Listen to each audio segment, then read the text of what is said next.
It is just after midnight over the Rhine valley. You are flying blind through freezing black air, 30,000 feet above a Germany that wants you dead. Your engine drones, your breath fogs the canopy. And then, off your right wing, 8 balls of orange fire rise out of the darkness and begin to follow you. They are not flak. They are not tracer rounds. They make no sound, leave no smoke, and they are matching your every turn as if something inside them is watching you fly. You are not the only one who has seen them.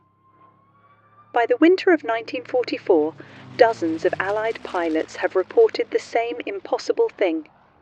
Glowing spheres that climb, dive, and hover at the edge of the wing.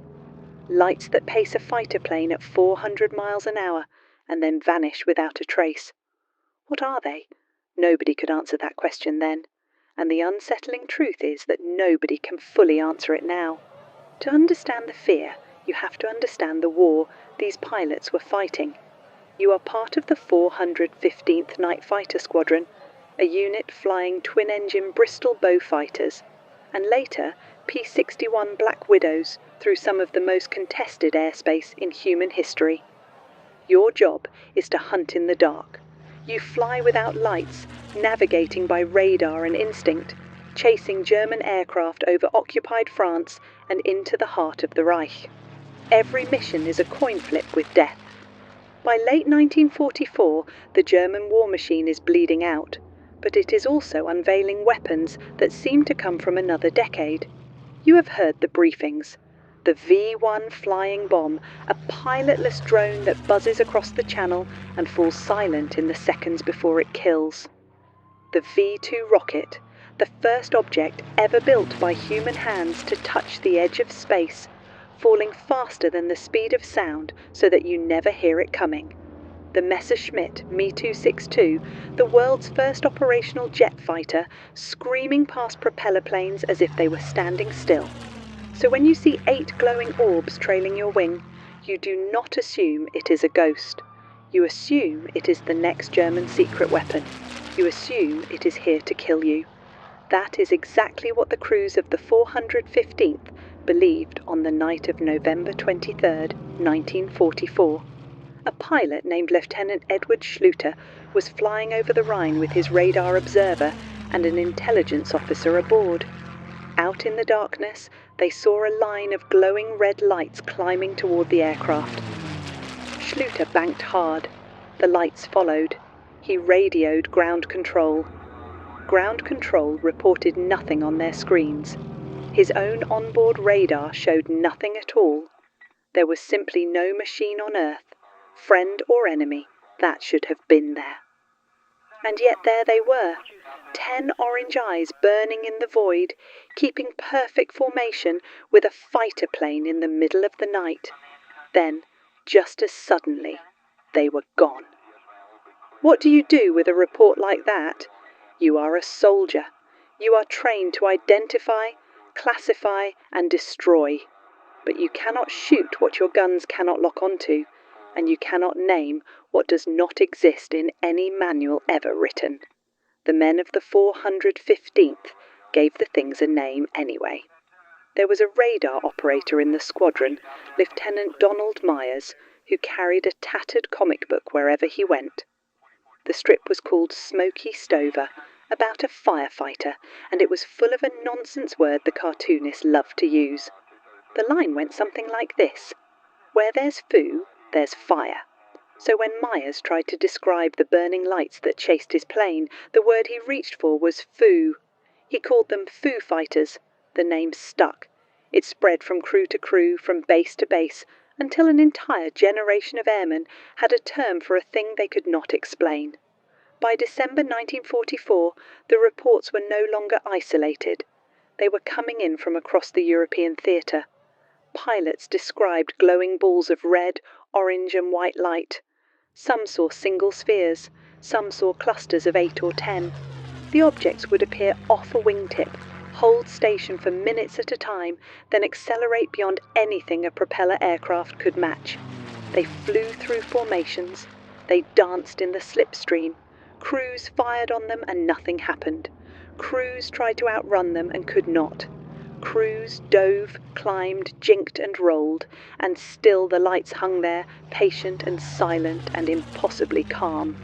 And here is the detail that turns fear into something colder.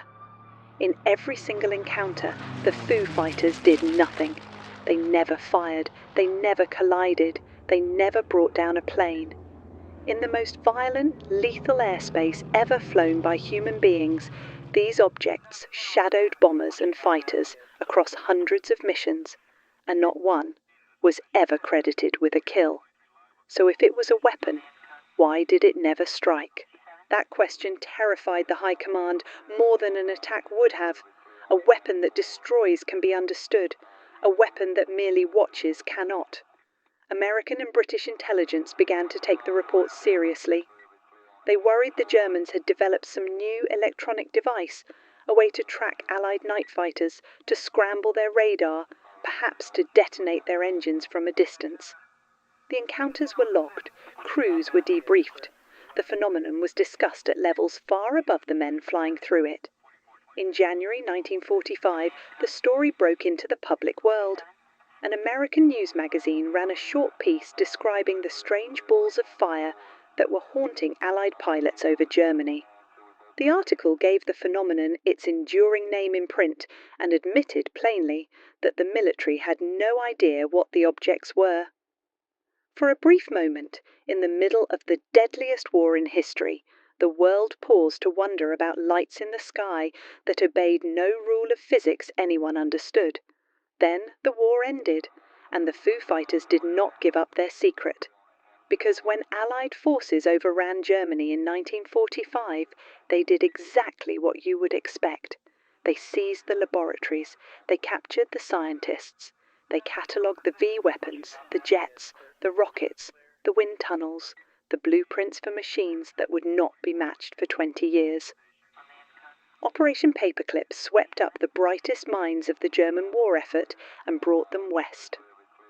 Allied investigators went looking, specifically, for the device that had produced the glowing spheres. They found nothing. There was no Foo Fighter project, no secret weapon program matching the descriptions. The captured German records contained no glowing orbs, no balls of fire designed to pace enemy aircraft. And then came the detail that broke the theory entirely. German pilots had reported seeing the very same lights. So had pilots in the Pacific, flying against Japan in a theatre the Germans never touched.